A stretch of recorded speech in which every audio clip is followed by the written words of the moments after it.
স্বাগত ২১ বিজনেসে, আপনাদের সঙ্গে আছি আমি সুকান্ত সরকার। বিশ্ব বাজারে লাফিয়ে বাড়ছে গমের দাম। মধ্যপ্রাচ্যের সংঘাত, জ্বালানি সংকট এবং সরবরাহ ঝুঁকির কারণে খাদ্যপণ্যের বাজারে নতুন করে অস্থিরতা দেখা দিয়েছে। বিশেষজ্ঞরা বলছেন, বৈশ্বিক গমের বাজারের অস্থিরতার প্রভাব পড়তে পারে আমদানি নির্ভর বাংলাদেশের বাজারেও। মহিমা পলির রিপোর্ট। বৈশ্বিক গমের বাজারে অস্থিরতার বড় কারণ জ্বালানি ও ভূরাজনৈতিক সংকট। সাম্প্রতিক সংঘাতের কারণে তেল ও সার সরবরাহ ব্যাহত হচ্ছে, যা খাদ্য উৎপাদন ও পরিবহন ব্যয় বাড়াচ্ছে। এ ধরনের পরিস্থিতিতে গমসহ খাদ্যশস্যের দাম দ্রুত বাড়ে। গমের ক্ষেত্রে এখন সেই প্রবণতা দেখা যাচ্ছে। প্রতি বুসেল গমের দাম ছাড়িয়েছে ৬৩০ সেন্টস, যা ইরান যুদ্ধের আগে ছিল ৫৭০ সেন্টসের আশপাশে। গম যদি বেশি দামে ক্রয় করতে হয়, তাহলে সাধারণ মানুষের জীবনমান তো থেমে যাবে। বাংলাদেশে গমের মোট চাহিদার প্রায় ৮০% পূরণ হয় আমদানি থেকে। বছরে প্রায় ৬৫ থেকে ৭২ লাখ টন গম আমদানি করে বাংলাদেশ। আশঙ্কা করা হচ্ছে, বিশ্ববাজারে গমের দাম বাড়ার এই প্রবণতা অব্যাহত থাকলে বাংলাদেশের খাদ্য নিরাপত্তা ও মূল্যস্ফীতিতে বড় ধরনের চাপ তৈরি হতে পারে। বাংলাদেশের চালের বিকল্প হিসেবে গমভিত্তিক খাবারে ঝুঁকছে বহু মানুষ। আটা, ময়দা, রুটি, বিস্কুট, বেকারি পণ্যের দাম বাড়ার শঙ্কা রয়েছে।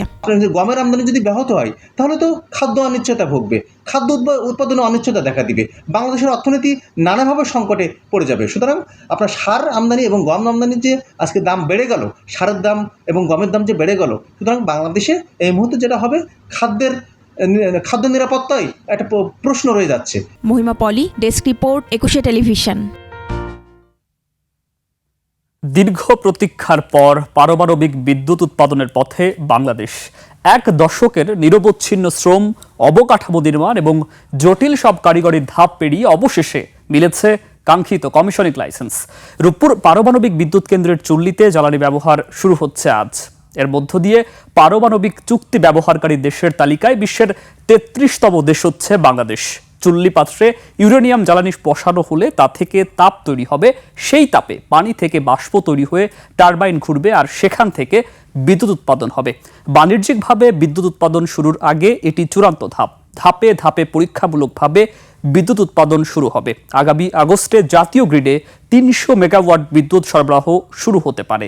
আন্তর্জাতিক পরমাণু শক্তি সংস্থার কঠোর নজরদারি এবং নিরাপত্তার সব শর্ত পূরণ করায় ১৬ এপ্রিল রূপপুর কর্তৃপক্ষকে পরমাণু চুল্লিতে জ্বালানি প্রবেশের লাইসেন্স প্রদান করা হয়।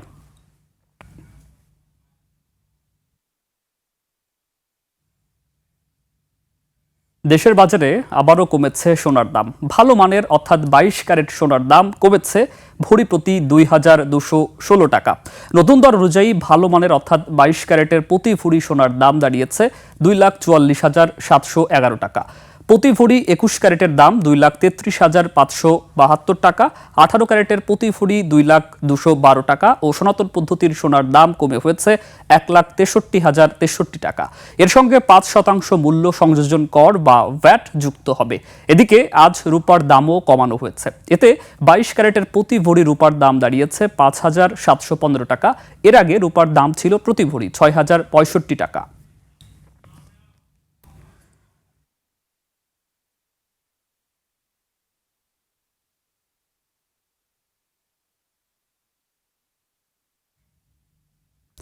ভারী বৃষ্টি আর উজানের ঢলে সুনামগঞ্জে বাড়ছে নদ নদীর পানি। সঙ্গে আবহাওয়া অফিস আগাম বন্যার পূর্বাভাস দেয় হাওরে ফসল তলিয়ে যাওয়ার শঙ্কায় কৃষক। একই সঙ্গে সবাই কম পাকা ধান কাটতে গিয়ে শ্রমিক সংকটে। নেত্রকোনায় ধান কাটা শুরু হলেও কম দাম এবং ফড়িয়ারা ওজনে বেশি নেওয়ার অভিযোগ কৃষকদের। সুনামগঞ্জ প্রতিনিধি আব্দুস সালাম এবং নেত্রকোনার প্রতিনিধি মনোরঞ্জন সরকারের তথ্য ভিডিওতে আরও জানাচ্ছেন সমর ইসলাম। কয়েকদিনের বৃষ্টি আর উজানের ঢলে সুনামগঞ্জে বাড়ছে সুরমা, কুশিয়ারা, জাদুকাটা সহ সবকটি নদ নদীর পানি। হাওরের নির্মাঞ্চলে এরই মধ্যে তলিয়ে গেছে উঠতি বুড়ো ধান। দুশ্চিন্তায় কৃষক। তারা বলছেন, আবহাওয়া অধিদপ্তরের দেয়া আকস্মিক বন্যার পূর্বাভাস এবং দ্রুত ধান কাটার সরকারি নির্দেশনা থাকলেও শ্রমিক সংকটে তা পারছেন না। প্রায় জায়গা ওই তোমার পানির নিচে পানির জোয়ার চলিয়া গেছে। আমরা হারভেস্টারে খাটতাম পারলাম না। এবার তো মেশিনের তেল পান না, মেশিনে তারা কয় ১৫০ টাকা তেলের লিটার। খামলার দর ৮০০ টাকা ৯০০ টাকা। অনেক দানের দর নাই, দানের দর না বাড়াইলে আমরা কিছু বাঁচবো কি? কোনো কারণে আগাম বন্যা পরিস্থিতি উদ্ভব হয়, সেক্ষেত্রে আমরা যেন কি ফসলের ক্ষয়ক্ষতি কমিয়ে নিয়ে আসতে পারি, সেই জন্য একটা আমরা বিজ্ঞপ্তি জারি করেছি। কৃষি বিভাগ বলছে সংকট নিরসনে বালুমহাল বন্ধ রাখা সহ অন্য জেলা থেকে শ্রমিক আনার চেষ্টা চলছে। এ বিষয়ে আমরা সার্বক্ষণিকভাবে তদারকি করে যাচ্ছে যাতে কৃষকরা নির্বিঘ্নে ধান তুলতে পারে। একই চিত্র নেত্রকোনার হাওড়াঞ্চলেও শিলাবৃষ্টি ও বন্যার ভয়ে দ্রুত কাটা হচ্ছে ধান। এখনো সরকারিভাবে ধান কেনা শুরু না হওয়ায় ফড়িয়ারা দাম কম দেয়া ও ওজনে বেশি নেওয়া সহ নানাভাবে হয়রানি করছে কৃষকদের। শিলাবৃষ্টি আমাদের ধান অনেক নষ্ট করছে। যেই পাকা ধানটা ছিল সেই পাকা ধান পড়ে গেছে মাটিতে। যেই ধানটা আছে সেই ধানটা বেহারিরা নিতে চায় না। আমরা বলে যাই 1400 টাকা 1500 টাকা কাটা বলে, তারপরে আমরা খেতে বলে চাইলে তারা খেত কাটে না। এই যে ধানটা তুললে কষ্ট করে আনলাম, আমরা ধানের তো মূল্য পাইলাম না, দাম পাইলাম না। অভিযোগ অস্বীকার করে ফরিয়ারা বলছেন ভেজা ধান কেনায় ওজনে একটু বেশি নেওয়া হচ্ছে। কৃষকরা কাছে কাঁচা ধান কেনার পরে আমরা কিছু বাড়তি নিতে হইতাছে। গৃহস্থের কাছে আপনারা 40 মন না লাগে, মিলাররা বাড়তি না দিলে তারা ধান নেই। কাঁচা ধান বৃষ্টিতে ভিজাতে আমাদের 3 কেজি মনেতে বেশি নিতে হয়। এদিকে সরকারিভাবে ধান চাল কেনার নির্দেশনা এখনো আসেনি বলে জানায় জেলা খাদ্য বিভাগ। আমরা এখনো সরকারিভাবে নির্দেশনা পাই নাই, এখনো আমরা দরও পাই নাই, পরিমাণও উল্লেখ করে কোনো নির্দেশনা পাই নাই, এই জন্য আমরা ধান শুরু করতে পারিনি। নেত্রকোনার হাওড়াঞ্চলে প্রায় 42,000 হেক্টর জমিতে বোরো আবাদ হয়েছে। সমর ইসলাম, 21 টেলিভিশন। এবার এশিয়ার প্রধান শেয়ার বাজারের খবর। সূচকের নিম্নমুখী প্রবণতা দেখা যাচ্ছে এশিয়ার বেশিরভাগ পুঁজিবাজারে। জাপানের শেয়ার বাজার নিকির সূচক 684 পয়েন্ট কমে দাঁড়িয়েছে 59,852 পয়েন্টে কমেছে। হংকংয়ের শেয়ার বাজার হ্যাংসেংয়ের সূচক 270 পয়েন্ট কমে অবস্থান করছে 25,655 পয়েন্টে বেড়েছে। সিঙ্গাপুরের এসটিআই এর সূচক এটি 4 পয়েন্ট বেড়ে অবস্থান করছে 4,889 পয়েন্টে। চীনের শেয়ার বাজার সাংহাই কম্পোজিট ইন্ডেক্স অবস্থান করছে 4,071 পয়েন্টে, যা আগের দিনের চেয়ে 15 পয়েন্ট কম। বোম্বে সেন্সেক্স 30 ইন্ডেক্সকে দেখা যাচ্ছে নিম্নমুখী প্রবণতায়। সেন্সেক্সের সূচক 197 পয়েন্ট কমে অবস্থান করছে 77,105 পয়েন্টে কমেছে। থাইল্যান্ডের থাই স্টক এক্সচেঞ্জের সূচক এটি 7 পয়েন্ট কমে অবস্থান করছে 1,471 পয়েন্টে।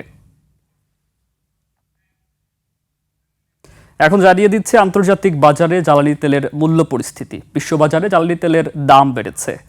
জুন 2026 সরবরাহ চুক্তিতে ক্রুড অয়েল ব্রেন্ট ব্যারেল প্রতি বিক্রি হচ্ছে $111.36, যা আগের দিনের চেয়ে প্রতি ব্যারেলে $3.13 বেশি। আন্তর্জাতিক বাজারে তুলার দাম কমেছে। জুলাই 2026 সরবরাহ চুক্তি অনুযায়ী প্রতি পাউন্ড তুলার মূল্য দাঁড়িয়েছে 79.18 সেন্স, যা গত দিনের চেয়ে 0.40 সেন্স কম।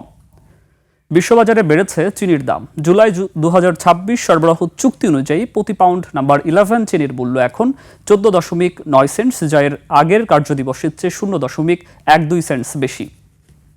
বিশ্ববাজারে বেড়েছে সয়াবিন তেলের দাম। জুলাই 2026 সরবরাহ চুক্তি অনুযায়ী প্রতি পাউন্ড সয়াবিন তেলের মূল্য এখন 72.07 সেন্স, যা এর আগের কার্যদিবসের চেয়ে 0.40 সেন্স বেশি। এবার টাকার সঙ্গে প্রধান আন্তর্জাতিক মুদ্রার বিনিময় হার। আন্তঃব্যাংক লেনদেনে আজ ব্যাংকগুলো মার্কিন ডলার কিনছে 122 টাকা 25 পয়সায়, বিক্রি করছে 123 টাকা 25 পয়সায়। ব্রিটিশ পাউন্ডের ক্রয় মূল্য 163 টাকা 92 পয়সা এবং বিক্রয় মূল্য 171 টাকা 8 পয়সা। ইউরোর ক্রয় মূল্য 142 টাকা 59 পয়সা, বিক্রি হচ্ছে 148 টাকা 68 পয়সায়। জাপানি ইয়েন ক্রয় হচ্ছে 73 পয়সায় আর বিক্রি হচ্ছে 82 পয়সায়। এদিকে ব্যাংকগুলো কানাডিয়ান ডলার কিনছে 89 টাকা 25 পয়সায়, বিক্রি করছে 92 টাকা 24 পয়সা। ভারতীয় রুপির ক্রয় মূল্য 1 টাকা 22 পয়সা, বিক্রি হচ্ছে 1 টাকা 39 পয়সায়। সৌদি রিয়ালের ক্রয় মূল্য 32 টাকা 49 পয়সা এবং বিক্রয় মূল্য 33 টাকা 25 পয়সা। মালয়েশিয়ান রিঙ্গিত ক্রয় হচ্ছে 30 টাকা 76 পয়সা এবং আন্তঃব্যাংকে বিক্রি হচ্ছে 31 টাকা 67 পয়সায়।